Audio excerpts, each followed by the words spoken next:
नमस्कार। अपने इस वीडियो में आज हम कक्षा 8 के संस्कृत पाठ्य पुस्तक के अध्याय 3 का अध्ययन करेंगे, जिसका नाम है वृक्षाणाम महत्वम। इस पाठ में आपको वृक्षों के महत्व के बारे में एक संवाद के माध्यम से बताया गया है, जो 3-4 बच्चों के मध्य संवाद के रूप में आपको वृक्षों के महत्व के बारे में पाठ में चित्रित किया गया है। सबसे पहले कुणाल कहता है, अहो अरे प्रचंडः तापकालः अन्यत् च विद्युद्भावेत् अपि पीड़ितो अपि। अब कुणाल कह रहा है कि प्रचंड तापकाल मीन्स बहुत ज़्यादा गर्मी और बिजली की कमी से मैं बहुत परेशान हो गया हूँ, बहुत पीड़ित हो गया हूँ।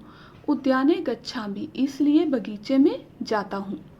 अरे विशाखा प्रणव च अपि आगच्छतः। अरे विशाखा और प्रणव भी आए हुए हैं। अब विशाखा कहती है आकर, किम त्वम अपि घर्मोष्मणः व्याकुलो असि। क्या तुम सब भी भीषण गर्मी के कारण व्याकुल हो, परेशान हो। कुणाल कहता है आम का अर्थ होता है हाँ, मीन्स यस। आगच्छ आए, उद्याने गच्छामः बगीचे में चलते हैं। मार्गे तेन वृक्ष कर्तने संलग्नः श्रमिकः दृष्टः। रास्ते में उन्होंने वृक्षों को काटते हुए कुछ लोगों को देखा। उनको वृक्षों को काटते हुए देखकर प्रणव ने कहा, पश्य देखो, किम ते न जानन्ति यत् वृक्षस्य रक्षणे एव पर्यावरणस्य रक्षणम्। क्या ये लोग नहीं जानते कि वृक्षों की रक्षा करने से पर्यावरण की रक्षा होती है। विशाखा, अब विशाखा कहती है, ते तु तदैव कुर्वन्ति यत् अधिकारिणः आज्ञापयन्ति। ये सब तो वही करते हैं जो इन्हें अधिकारियों द्वारा आज्ञा प्राप्त होती है। अब कुणाल कहता है, यदि केचन वृक्षः नष्टा भवन्ति तदा किम भविष्यति। यदि कुछ वृक्ष नष्ट हो भी जाएंगे तो क्या होगा। एतत् तु प्रकृते नियम, यह तो प्रकृति का नियम है। अब प्रणव कहता है, एतत् एव तव अज्ञानम, यही तो तुम्हारा अज्ञान है। किम न जानासि, क्या तुम नहीं जानते हो, यत् पर्यावरणस्य आधारः पुष्पितः पल्लवितः वृक्षा भवन्ति, कि पर्यावरण का अधिकार ये पुष्पित और पल्लवित वृक्ष ही होते हैं। अब विशाखा कहती है, वृक्षः ऑक्सीजनम प्रदाय पर्यावरणम स्वस्थम कुर्वन्ति। वृक्ष ऑक्सीजन देकर पर्यावरण को स्वस्थ रखते हैं। ते यथा कालम मेघनाम वर्षणे अपि सहायकम भवति। वे समय पर मेघों का निर्माण करके वर्षा करने में भी सहायक होते हैं। अब प्रणव कहता है, वृक्षः भूमे जलः गृह्णन्ति। वृक्ष जो है भूमि के जल को ग्रहण करते हैं। ते अस्य किंचित भागम उपभुंजन्ति, वे इसके कुछ भाग को तो ग्रहण करते हैं।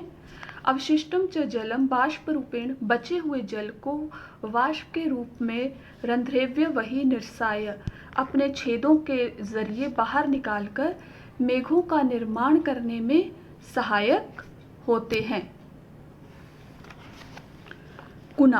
अब कुणाल कहता है, अलम रुको रुको, अहम जानामि, मैं जानता हूँ, भूमौ पतितानि पत्राणि पुष्पाणि च अतिरिक्तम जलम मृदा च व्यर्थम वहनात् अवरुद्धन्ति।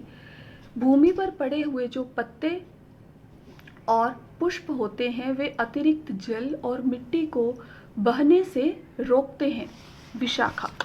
अब विशाखा कहती है, वृक्षा पुष्पानाम फलानाम च आगारः, आगारा होता है भंडार। अब विशाखा कह रही है कि वृक्ष जो हैं पुष्पों और फलों का भंडार होते हैं। किम न श्रुतः, क्या आपने नहीं सुना है। पत्र पत्ते, पुष्प फूल, फल छाया, वक्कल होती है वृक्ष की छाल, दारूभी मीन्स लकड़ी, गंध, निर्यास, गोंद, भस्म आदि स्थिति। वृक्ष कामनाओं की पूरी करने वाले होते हैं। प्रणव।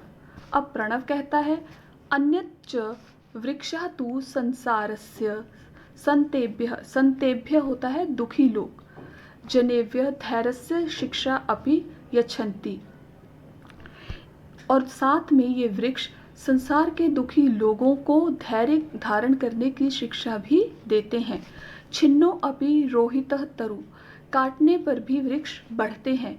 क्षीणो अप्युपजीयते पुनश्चंद्र, क्षीण चंद्रमा भी बुद्धि को प्राप्त होता है। इति विमर्शन्तः सन्तः, इसी प्रकार विचार करते हुए सज्जन व्यक्ति सदा विपत्ति को सहन करते हैं।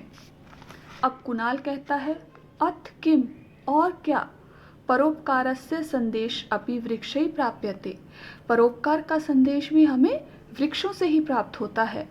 पिबन्ति नद्यः स्वयमेव नाभः, नदियाँ अपना जल कभी भी स्वयं नहीं पीती हैं। स्वयं न खादन्ति फलानि वृक्षः, वृक्ष कभी भी अपने फल स्वयं नहीं खाते।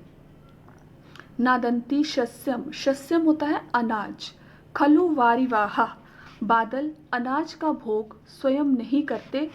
उसी प्रकार परोपकाराय संताम विभूत्यः, सज्जन पुरुष सदा परोपकार के लिए होते हैं। विशाखा, अब विशाखा कहती है येन केन प्रकारेण वृक्ष कर्तनम अवरोधनीय, अब हम किसी भी प्रकार से वृक्षों के काटने को रोकेंगे, कोई प्रयास करेंगे लेकिन वृक्षों को कटने नहीं देंगे। अयमेव अस्माकं संकल्पः स्यात्, अब से ये हमारा ही संकल्प होगा।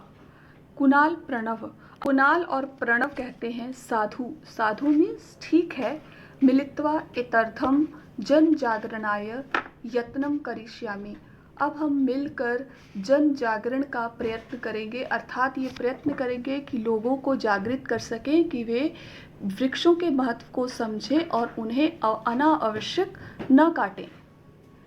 मुझे आशा है कि आपको यह अध्याय अच्छे से समझ आया होगा। धन्यवाद।